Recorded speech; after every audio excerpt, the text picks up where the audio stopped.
Hello, and welcome to Seroptimus International Voices, where we give a global voice to women and girls. SI Voices is a space where women's stories and issues are heard as we celebrate 100 years of our remarkable organization. We will reveal and rediscover the history of our global movement while educating and informing on many of the key challenges affecting women and girls today. Hi, I'm Dawn Marie from Tustin, California, and I am just so excited today to get to introduce my friend and our incoming president of Soroptimist International, Maureen Maguire. Good morning, Maureen. Well, it's good morning here. Good morning, Maureen. Good morning, Dawn Marie. It's lovely to be with you this afternoon, which it is in the UK. That's what we are around the world. So it's always a different time zone somewhere. I met Maureen several years ago through our mutual friend and have enjoyed watching her as a leader in so many areas of Seroptimist. I'm just going to tell you a tiny little bit about her. And she's been a Seroptimist since 1989. She's from Northern Ireland. That's why she has that lovely accent. She's served at all different levels.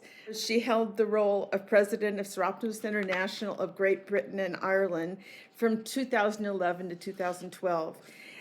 Obviously, she has a big professional life as well. She worked for 38 years within the Northern Ireland Health and Social Services in procurement and supply and many other types of areas. She holds a master's degree in public procurement, and also, because she's not quite busy enough, she's on a trustee and board member for two different organizations, Training for Women Network and United Nations Association Northern Ireland Region. You know, the thing that just really tickles me and thrills me about Maureen is that women, gender equality, empowering women and girls to be change leaders is so, so important. And she's focusing her program on education and training, and we're going to hear all about that pretty quickly. So, having just given that little tidbit about Maureen, I know that you likely weren't born a Seroptimist, so tell us a little bit about yourself, where you live, your family, your career, or whatever else you want us to know. Thank you, Dawn Marie. But I was born in the 50s. I was the youngest daughter of a family of four. I had one brother and two sisters. My father was a farmer, and I spent many happy days of my childhood on the farm. It included animals and crops, and days were full of sunshine and roses and happiness. And my mum and my sisters and I used to take the meals to the farmers working in the fields, something like what you would see on a TV program, but they were very happy days. And as we grew up, my brother took over the farm and my father went into semi-retirement. One day, everything changed dramatically because my brother was murdered. And that changed my life completely. But I now live in Portadown, which is a small town outside Belfast. It's about 30 miles to the west. Belfast is the capital of Northern Ireland. I have one son, William, who is the light of my life. As Dawn Marie has already said, I worked for all of my life within the health service until I took early retirement, and then I started my own management consultancy business. During my time in the health service, I worked in public procurement, and it was during my working life that I actually obtained my master's. I then went on to work with contract management within the health service. And finally, I ended up working with the primary care directorate. And here I worked with general practitioners and community pharmacists. And just before I left the health service, I was working on pandemic flu planning. So you can see that the skills and the knowledge and the experience that I had gained then would be so relevant to today. But I'm glad I'm not in the health service today, because I do pity the staff that are working in the health services right across the world because of the pandemic. It is just so dreadful. Whew, you have so many stories to tell, and I'm so sorry that it's such a brief podcast today, but I want to talk to you a little bit about how you got to Seroptimus. Now, every member joins for a reason. Actually, my grandmother lured me into this organization almost 40 years ago. And when I was first introduced to it, I just became instantly attracted to it because of the international service that we did. How did you become involved in Seroptimist, and what attracted you to our organization? I think, like you, Don Marie, you would have been asked to join when you had to be invited to join. But when I was asked to join, I felt exceptionally privileged because I had heard of Seroptimus but didn't really understand what they did. I didn't know a lot about it, but I did read about it in the local newspapers because they did have a very good PR at that time. And of course, all the social events were recorded in the local papers. I suppose I was curious and interested at the same time. Um, but I decided to go along anyway when they did actually invite me, just to find out what it was all about. Then I learned about the projects. And our program work is what I think attracts people to our organization. I was hooked. And one of the projects that they had at the time when I was there, they were furnishing a home for women and girls and boys because they had escaped domestic violence. And we got involved personally with them, and I think that is what keeps people interested in our projects. If you become involved, you will want to do something. I think it's a human nature thing. So we did some courses with the kids painting, and we looked after them when so the moms could have some time for themselves, and that really really got to me. I really enjoyed that. But we were short of funds, and we wanted to make the home nice, like a proper home. So we appealed to the local community. I did an article for it on what we wanted to do, what we wanted to achieve.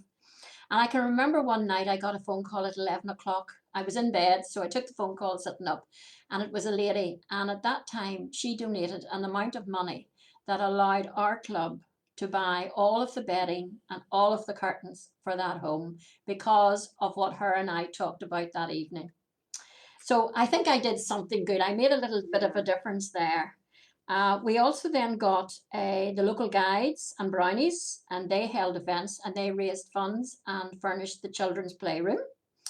And then the local carpet factory, I don't know whether you've heard about it, but it's quite famous across the world, the Ulster Carpets.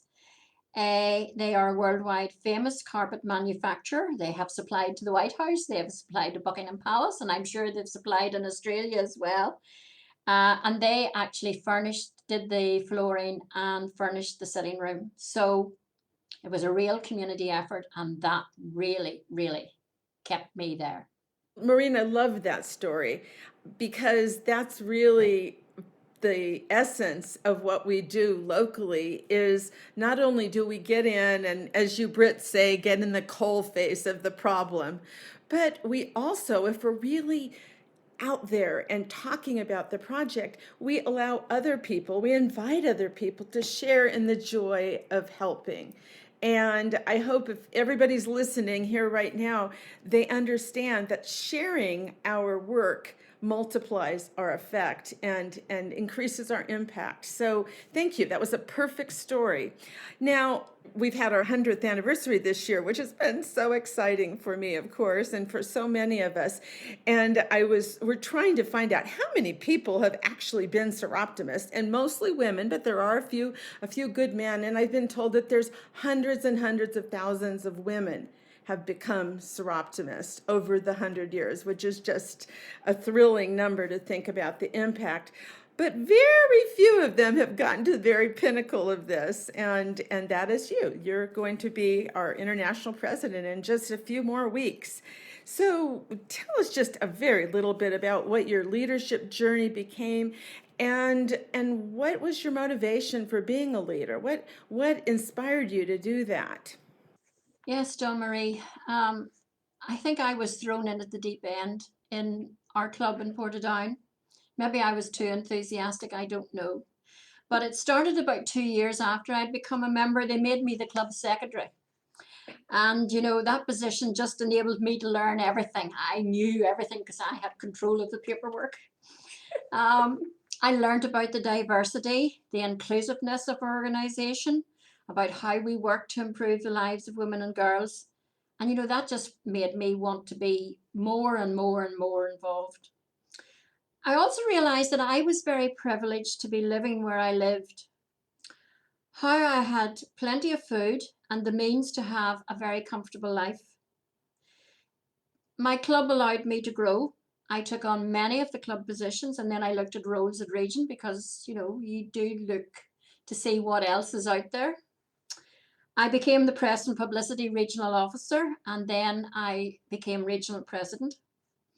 And being regional president actually brought me into contact with the Federation. It was opening a whole new world to me.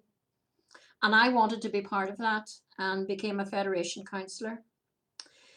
It was during the time that I was Federation councillor that I came into contact with International President Hilary Page. And she just was my motivation. She was so open and so welcoming and so inviting. So one day I just decided I would contact her. And it was our club's 50th anniversary. So I invited her to come over to Northern Ireland, not thinking that she would accept. But she did. She came. And that was the start of a friendship and a mentor who has really been with me on every stage of my journey. She said to me, you could be a Federation president and you could be an international president. In fact, Maureen, you can be anything you want to be. And those are the words that have carried me through many an incident in both my personal, professional, and Seroptimus life. And I can't thank her enough for that. I suppose she was my inspiration.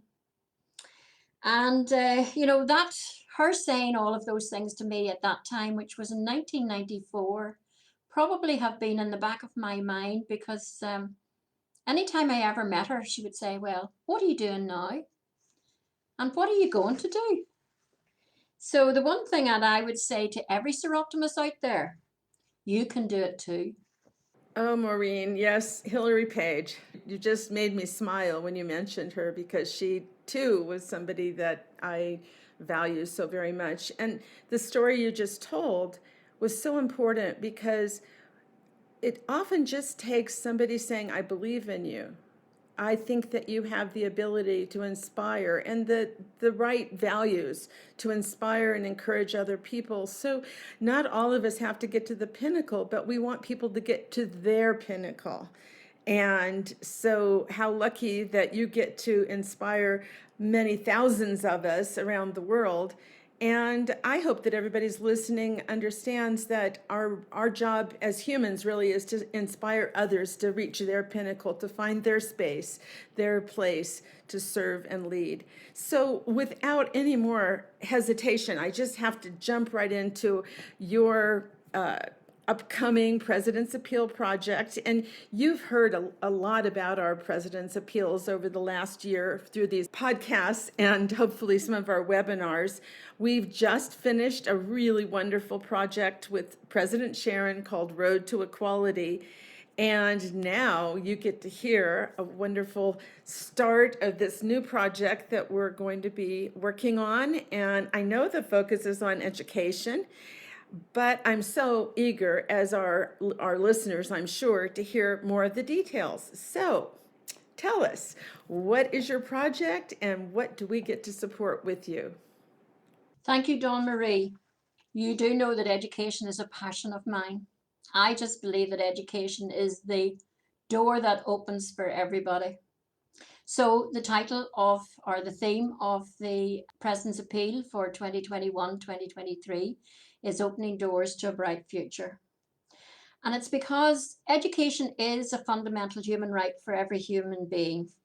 And it's the one thing that will lift us out of poverty and give us a voice in today's world.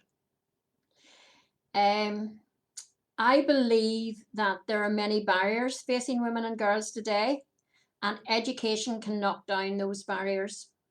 I'm speaking about gender-based violence, domestic violence, early and forced marriages, FGM, poverty, human trafficking, which I know is a passion of yours and one of mine.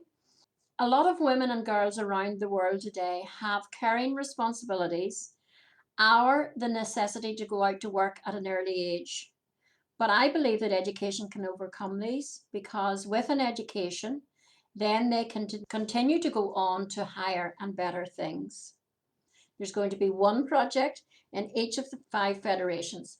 And so with that learning and training, it will give them an understanding of the world around them and offer them an opportunity to use that knowledge or the skills that they develop wisely. The first project is going to be in Cambodia, and it's with an organization called the Cambodia Community Dream Organization. I'm going to call it CCDO because that's so much easier to say. And we're going to be doing 2 different types of projects. One with young girls between 10 and 15 who have had to stay at home because they had to care for their older people or they had to go out to work. 10-year-old, you know, you and I cannot imagine ever going out to work at 10 years of age, whereas these girls have. So we want to bring them back in, carry out some extensive education training with them so that then they can go back into school and pick up where they have left off. And the other part is for women. In the 3 villages that we're going to work in, they are going to be educated in financial management of whatever little business or enterprise that they want to take up. I can't wait for it to get started, but I can't start unless I get the funding in. So everybody out there, please, please, please start fundraising for opening doors to a bright future. I can't wait because I can't wait to tell you what good your money is going to do to improve the lives of women and girls who are not as fortunate as you or I. Maureen, I'm really excited about this program. And, you know, when you're talking about little children, 10 years old, who have to stay home and be caregivers, I actually was in Cambodia and saw that very thing. To have a program that actually directly serves girls and gets them out of that situation with possibilities, I'm just thrilled. So ladies and gentlemen and anybody, we're offering you an opportunity to support something that will make an immense and huge difference for girls and women.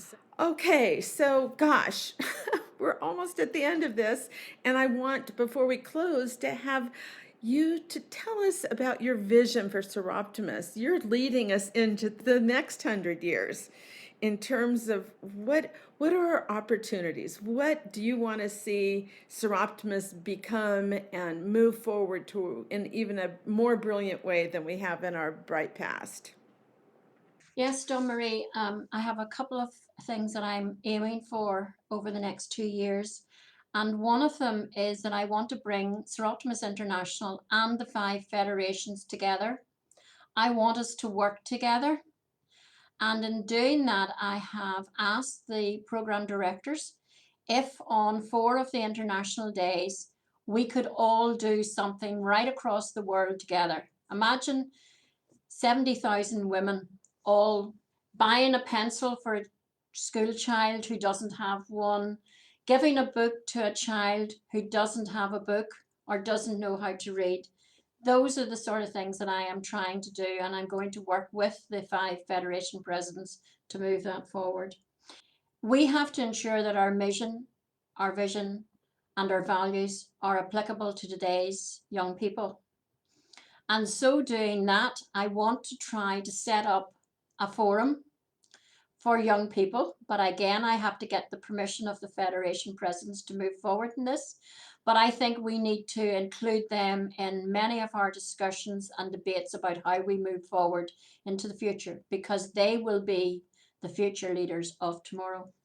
Great. Well, I just look forward to that so much. And I know that you have a collaborative personal style and that you will have an ability to inspire and move us forward as an organization. I'm just really looking forward to this next 2 years under your leadership. President-elect Maureen and soon to be president, thank you so much for joining us. And gosh, this was such a fast little conversation. I just can't wait to talk to you some more and see where you lead us. So thanks for joining us. Dawn Marie, thank you very much for this. I have to say, I came to this with a bit of trepidation, but because of your lovely manner, it's been so nice to talk to you. It's been just so great. It's as if we were meeting all over again. Here we are. We're at the end of this podcast, and I want to thank our listeners for joining us in this past 15 months on our SI Voices podcast as we've celebrated our bright past and look forward to our brilliant future. There's so much work to do, particularly having experienced and still are experiencing this pandemic. And we hope that you'll join us as members, as supporters, as partners, as advocates, as we educate, empower, and enable women and girls of the world. Thank you so very much for joining us. You've been listening to SI Voices, a podcast hosted by Seroptimus International. Follow us on social media for our latest news and updates at Seroptimus Global on Facebook and Instagram, and at Seroptitweet on Twitter. You can also check out our website, seroptimusinternational.org. Please join us next time on SI Voices.